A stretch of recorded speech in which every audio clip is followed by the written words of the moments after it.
Halo, selamat datang di channel Redaksi Jurnal.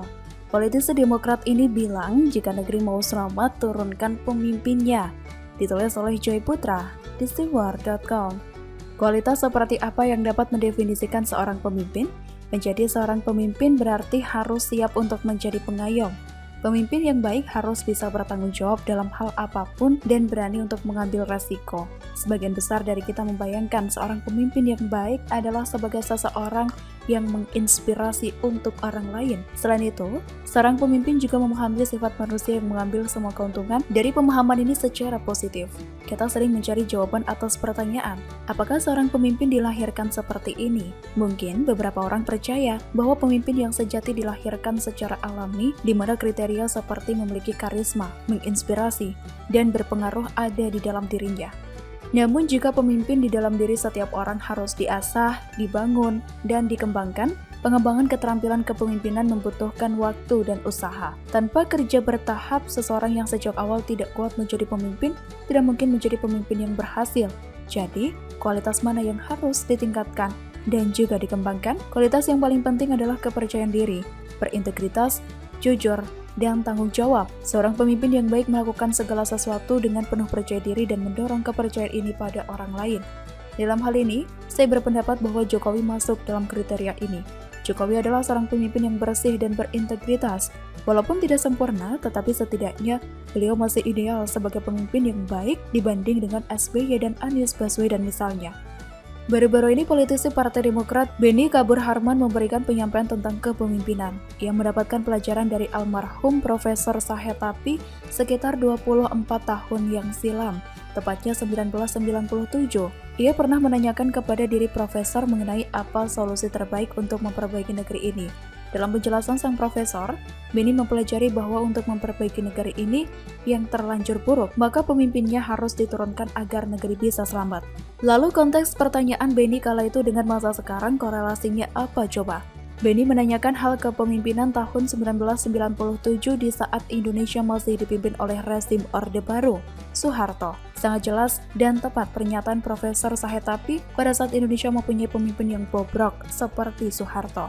Tahun 1997 silam merupakan masa suram, di mana negeri jatuh dalam krisis moneter. Panasnya suhu politik kala itu dipicu karena ketidakbecusan Soeharto mengelola negeri ini, sehingga rakyat menuntut Soeharto untuk lengser dari jabatannya. Jika Benny masih memakai pertanyaan itu untuk menyindir Jokowi, rasanya tidak tepat sasaran.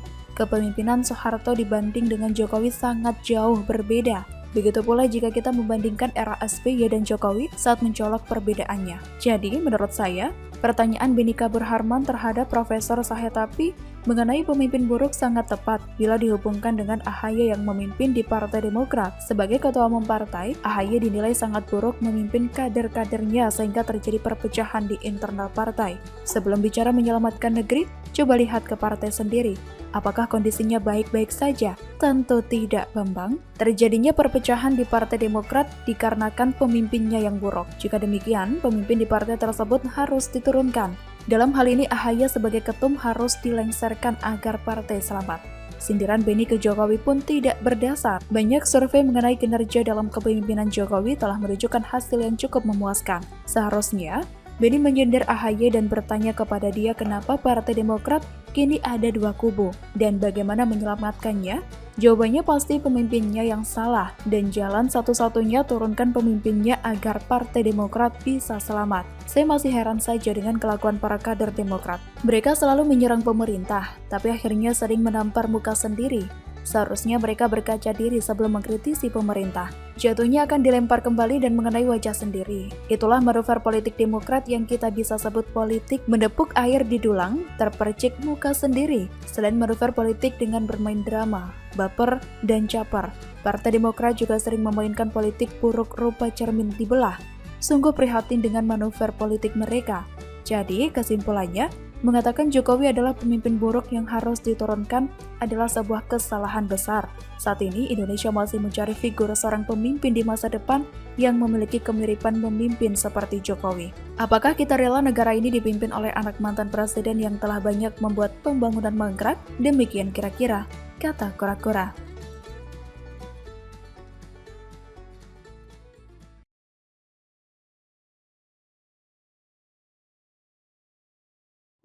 Halo, berjumpa kembali di channel Redaksi Jurnal. Coretan hina Jokowi disebut moral, coretan di tuku sepatu Anies disebut vandalisme. Dendi Siregar sesuai ukuran kebencian, ditulis oleh tim Redaksi Jurnal dari berbagai sumber. Tugu sepatu yang berada di Jakarta beberapa waktu lalu sempat bikin heboh media sosial. Bagaimana tidak, tugu ini terbilang unik dan baru dilihat. Banyak warganet yang menganggap tugu sepatu ini adalah iklan yang dipromosikan oleh Pemprov DKI lewat pembangunan sebuah tugu. Menanggapi hal itu, pemerintah Provinsi DKI Jakarta mengaku instalasi berbentuk sepatu raksasa itu dibuat untuk mempercantik kota Jakarta dan memberikan dukungan kepada pelaku usaha mikro, kecil, dan menengah. Belakangan karena heboh, tugu ini pun jadi tempat menyalurkan bakat para seniman dengan membuat grafiti. Belakangan hal itu pun dianggap sebagai aksi vandalisme. Kemudian, ada yang coret-coret yang tidak bijak, tidak baik. Makanya sekarang harus dibersihkan dulu, dirapikan. Nanti pada waktunya kita akan tampilkan lagi, kata Wakil Gubernur DKI Jakarta Ahmad Riza Patria pada Senin 20 September 2021. Coretan itu diketahui dilakukan oleh seorang pemuda pada Sabtu 18 September dini hari. Menyalurkan seninya, ia memakai pilox atau cat semprot untuk mencoret-coret salah satu sisi sepatu raksasa tersebut. Untuk diketahui, instalasi tugu sepatu tersebut merupakan hasil kolaborasi Dinas Pariwisata dan Ekonomi Kreatif atau Disparekraf DKI bersama dengan Jakarta Experience Board dan Sepatu Kompas. Instalasi bertajuk Ekspresikan Warnamu ini sekaligus menjadi penanda dimulainya rangkaian acara Festival Kolaborasi Jakarta 2021. Di sisi lain, produsen sepatu buatan Indonesia Sepatu Kompas mengucapkan apresiasi terhadap seluruh masyarakat yang telah antusias atas instalasi sepatu raksasa di kawasan Sudirman dan juga lapangan Banteng.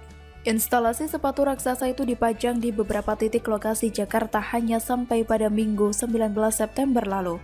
Menanggapi beda sikap sebagian orang soal grafiti yang dianggap vandalisme dan mural yang dianggap seni, pegiat media sosial Dendi Siregar angkat bicara lewat Twitternya.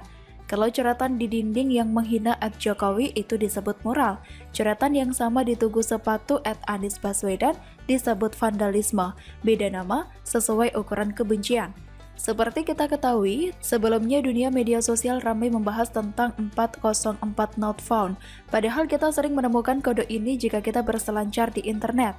Dalam mural itu, kode ini muncul di atas gambar mural wajah yang diduga Presiden Jokowi. Sungguh, ini sudah menjadi kelewatan, karena wajah mirip Presiden dilukis.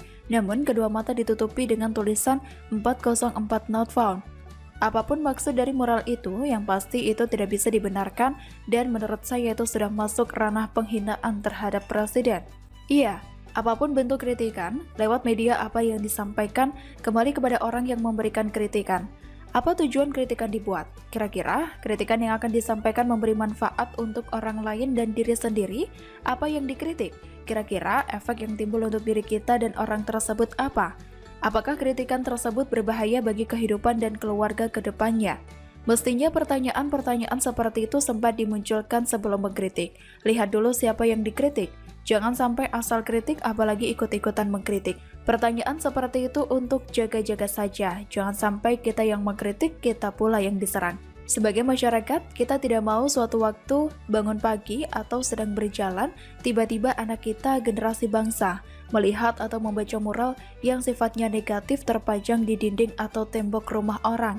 Silahkan saja kritik pemerintah atau sindir pemerintah Jokowi, tapi ada batasnya. Jangan pula ada upaya memprovokasi orang lain ketika hendak menyampaikan aspirasi, karena banyak saudara sebangsamu yang lebih cepat tersulut amarahnya ketimbang berpikir logis dan juga waras. Bagaimana menurut Anda?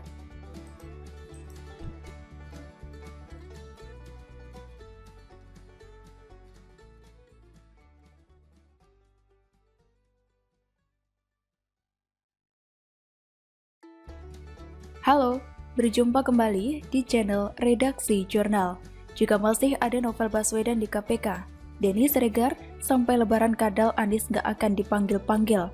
Dikutip dari tribuntimur.com. Bagian media sosial Denny Siregar ikut berkomentar terkait Komisi Pemberantasan Korupsi yang menjadwalkan pemeriksaan terhadap Gubernur DKI Jakarta Anies Baswedan dan Ketua DPRD DKI Jakarta Prasetyo Edy Marsudi pada Selasa 21 September 2021. Diketahui KPK memanggil Anies Baswedan dan Prasetyo Edy Marsudi untuk diperiksa terkait kasus tanah di Muncul, Cipayung.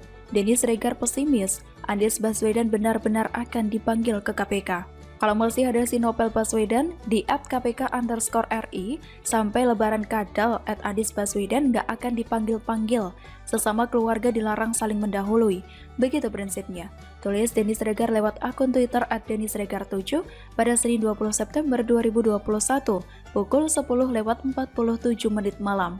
Seperti dikutip tribuntimur.com. Pada postingan sebelumnya, sahabat Abu Janda dan Eko Kuntadi tersebut tampak membagikan link artikel terkait Anies Baswedan yang dipanggil KPK terkait kasus pengadaan lahan di Muncul. Eng ing eng, tulis Denny Siregar pada Senin pukul 10:20 malam.